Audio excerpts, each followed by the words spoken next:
All right, I got a simple one for you guys today, and yes, we're in a new spot in the apartment again. Things are still moving around in here, so don't get too used to things yet. But anyways, I wanted to talk about one of those things that you often hear when describing this fandom as a whole. Furries love to party. And it's true, some of the things that I both heard about and seen with my own eyes at parties have quickly led me to believe that this fandom is full of party animals. That being said, while it's very easy to find the traditional definition of parties in this fandom, one thing you'll notice when hearing about all of these parties is that many of them don't sound like parties at all. And you wouldn't be wrong for thinking that. Furries have evolved what the word party means, and the parties that happen in this fandom have a much bigger variety than what you might find at a large public university here in the United States. And not only is that just a cool thing that this fandom does, but it actually plays a big role in the overall acceptance of people in this fandom and lowers the barrier for those who are trying to make friends with furries in the same time and space. Let me explain. First, let's talk about why parties are important for furries to have. One thing that I have really come to appreciate in this fandom is the opportunity to hang out with friends that I've made in this community in person. Now, I do recognize that I am in a very privileged position to do so based on where I live and the easy access to travel opportunities that I have. But the magic of this fandom really hits home for me when I'm interacting with other furries in person in real time. In fact, I think this distinction of hanging out with furries in person as opposed to strictly online has actually splintered the fandom into different communities whose outlook on the fandom as a whole is completely different. But that's a topic for another video, so be sure to subscribe if you haven't already so you don't miss that when it comes out. But the point is, things like parties are what give the fandom structure and support. If art is the lifeblood of this community, then parties and other get-togethers are the bones and the joints and the tendons, I guess. Other stuff like that. Even if you look at the history of where this fandom came from, the first few gatherings of furries in person were room parties at science fiction conventions. Long story short, furries have been throwing parties since the dawn of this fandom's creation, and for good reason. Primarily, it allows for friends to get together, which has the side effect of everyone being able to work on their social skills,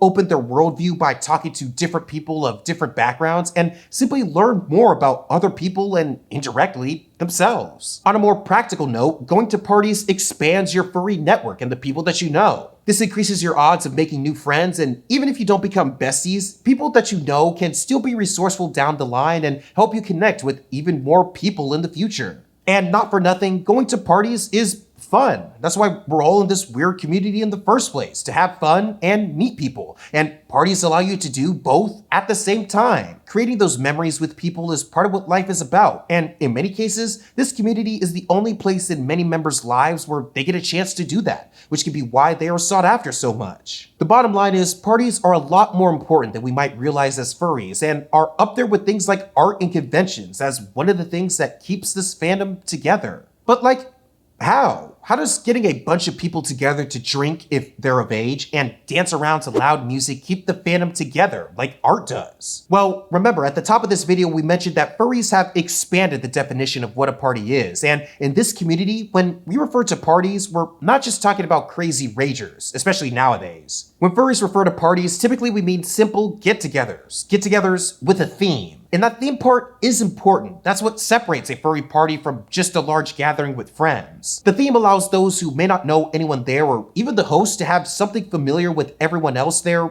automatically. Participating in this theme is essentially you're into the party and gives you something to talk about with the rest of the people at the party. And the best part is that these themes themselves have no limit on how fun, unique, or crazy they can be. I've seen parties ranging from your usual interests like pizza, coffee, cocktails, or desserts, but some get a little more niche than that, like a Costco party where only Costco members can join, a chicken nugget party where someone orders hundreds of nuggets for people to eat, or Bluey parties where you go in, watch a couple episodes of Bluey, and discuss afterwards. You'll find all sorts of crazy ones, especially at cons, and even though they're not on the schedule, they're an essential part to many con-goers' itineraries at furry conventions. Some who are frequent party hosts will purposely always get suites at con hotels and spend most of the first day of the con transforming their room for their parties, complete with colored lights, larger tables, and spaces for DJs. Some cons even dedicate an entire floor of an attached hotel for those who want to host parties, and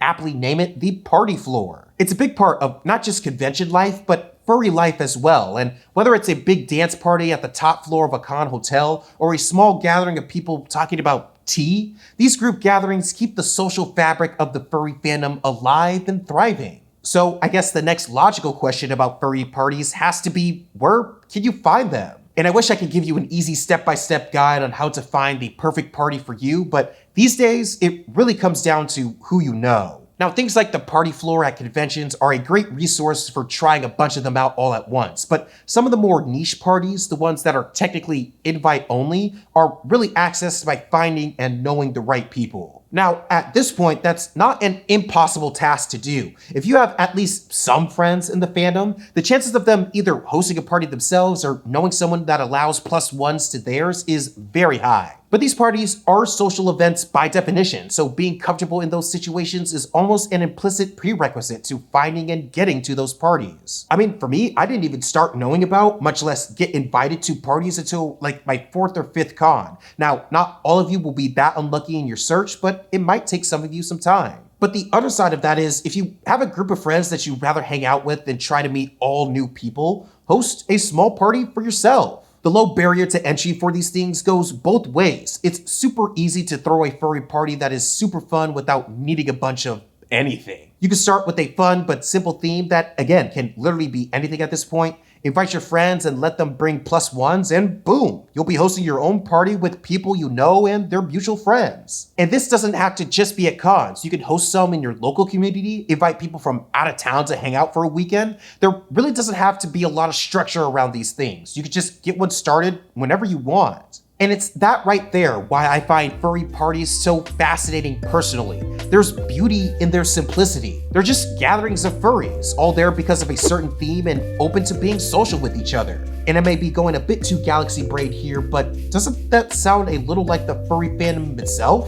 I think that's why it's been such a big part of the community literally from the start. They allow members of this fandom a chance to get together, meet new people, and enjoy each other's company. And at this point, they're pretty easy to throw yourself as well. You don't need to know a ton of people or buy a bunch of expensive alcohol. Just pick any random topic, invite some people over, and spend some quality time with them. This is why the word party is a lot less intimidating than it might sound in this community. To furries, it means a whole lot more, but in many ways, a whole lot less as well.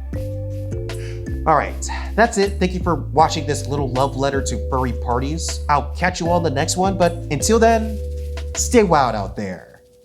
Peace.